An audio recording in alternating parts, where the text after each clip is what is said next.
안녕하세요. 먼저 영상을 시작하기 전 한 말씀 드리자면 이번 영상을 끝까지 봐주셨으면 좋겠고 많은 아리스가 공유할 수 있도록 영상을 펴뜨려 주시면 진심으로 감사하겠습니다. 저의 어머님은 김호중 가수를 무척이나 좋아하는 아리스입니다. 하지만 지금 저희 어머님이 겪고 있는 고통은 단순한 팬심에서 비롯된 감정이 아닙니다. 김호중 가수의 잘못보다도 그를 끝없는 여론의 난도질 위에 올려놓고 선동한 기레기들 그리고 악의적 보도를 쏟아내며 마녀사냥을 주도한 악마 같은 언론이야말로 김호중 가수 그리고 저희 어머님 같은 팬들에게 씻을 수 없는 상처를 남겼습니다. 이제는 세상의 모든 언론에 김호중 가수의 팬들은 노이로제 상태가 되었는데요. 김호중 가수를 물어뜯고 짓밟아온 언론사의 이름만 눈에 띄어도 심장이 미친 듯이 뛰고 가슴이 답답해지고 온몸에 분노가 차올라 미쳐버릴 것만 같습니다. 필요한 기사가 있어도 어쩔 수 없이 클릭해야 하는 상황이 오면 손끝이 떨리고 온몸이 저려옵니다. 이런 악마 같은 언론사들의 기사에 물며 겨자 먹기처럼 어쩔 수 없이 눈길을 주어야 하는 현실이 끔찍하고 고통스럽습니다. 아니 이건 단순한 울며 겨자 먹기가 아닙니다. 적과의 동침, 그것도 스스로를 갉아먹으면서까지 견뎌야 하는 고육지책에 가깝습니다. 악성 유튜브들의 선동도 한몫했지만 그보다 더한 것은 공영방송과 거대 언론사들이 스스로 사이버 레카보다 더 악랄한 확성기 역할을 자처하며 자극적인 기사들을 쏟아냈다는 것인데요. 그들이 만들어낸 보도는 더 이상 뉴스가 아닌 오직 조작된 여론몰이, 잔혹한 인격살인일 뿐입니다. 이 영상을 만드는 나조차 이렇게 끔찍하고 고통스러운데 김호중 가수가 세상 밖으로 나왔을 때 맞닥뜨린 현실은 어떨까요? 그를 향한 악의적 보도가 여전히 멈추지 않고 대중의 시선이 여전히 왜곡된 상태라면 그가 다시 무대에 설 수 있을까요? 상상만 해도 숨이 막혀옵니다. 이런 부조리한 세상을 조금이라도 바꾸고 싶다는 간절한 사명감으로 나는 지금도 김호중 가수를 위해 목소리를 내고 있습니다.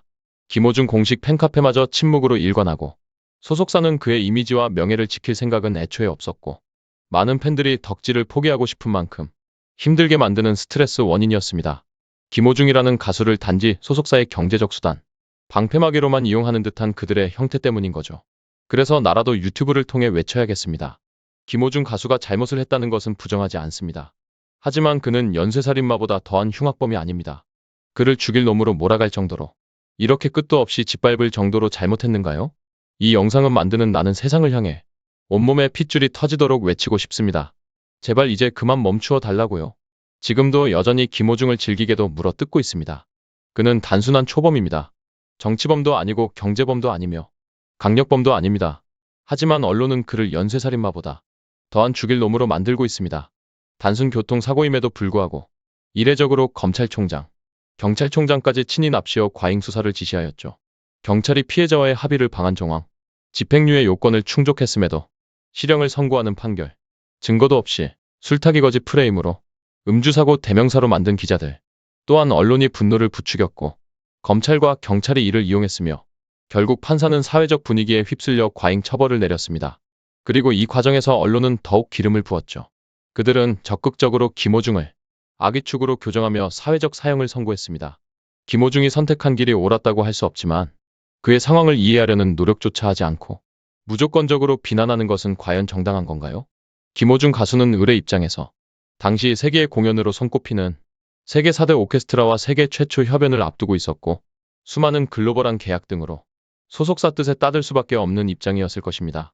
물론 그의 선택이 잘했다는 것은 아닙니다. 하지만 그가 왜 그런 선택을 했는지 당시의 절박한 상황을 고려하지 않은 채 일방적으로 물어뜯는 것은 명백한 마녀사냥입니다. 한 사람을 끝없이 괴롭히고 그의 모든 과거를 탈탈 털어 망신을 주는 형태가 과연 정당한 건가요? 그는 현재 세상과 단절된 곳에서 깊이 반성하며 법적인 처벌을 받고 있습니다. 그러나 기자들은 잘못을 반성하는 것조차 조롱거리로 만들며 혐오감 선동에만 열을 올리고 있습니다. 무얼 해도 성에 안 차는 기자들은 그가 죽어도 놓아줄 생각이 단일도 없어 보입니다. 정말 악마보다 더 비열한 기자들의 행패가 끔찍합니다. 끝없이 물어뜯어도 성에 찬차는 저들의 비열한 형태는 강력한 저널리즘 보호막 안에서 더욱 비열한 악마로 변해가고 있습니다. 김세론 씨의 죽음과 김호중 가수의 사례가 한 가지 진실을 보여주고 있는데요. 언론이 대중의 분노를 이용해 마녀사냥을 시작하면 그 끝은 한 사람의 삶을 파괴하는 것으로 끝난다는 것입니다. 회복 불능 상태로 만들어 죽음으로 몰아넣고 있는 것입니다. 기자들은 기사 한 줄로 한 사람의 인생을 송두리째 흔들 수 있는 위치에 있습니다. 그러나 그들은 그 무게를 전혀 고려하지 않고 단순히 조회수를 위해 더 자극적인 문구를 넣고 한 사람의 삶을 짓밟으며 스스로를 정의의 사도로 포장하고 있습니다. 언론은 이들의 삶을 파괴했습니다. 그럼에도 불구하고 기자들은 여전히 이들을 2번, 3번 죽이고 있습니다. 김호중이 세상에 다시 나왔을 때 마주할 저 비열한 악마들이 끔찍한 공포입니다. 언론의 알 권리라는 명목 아래 벌어지는 인격 살인과 마녀 사냥이 더 이상은 지속되어서는 안 됩니다. 더 이상의 희생자가 나오기 전에 언론은 자신들의 행태를 성찰하고 그 죄값을 반드시 받아야 합니다. 이 영상을 많은 김호중 팬들이 볼 수 있게 널리 알려주시면 진심으로 감사하겠습니다.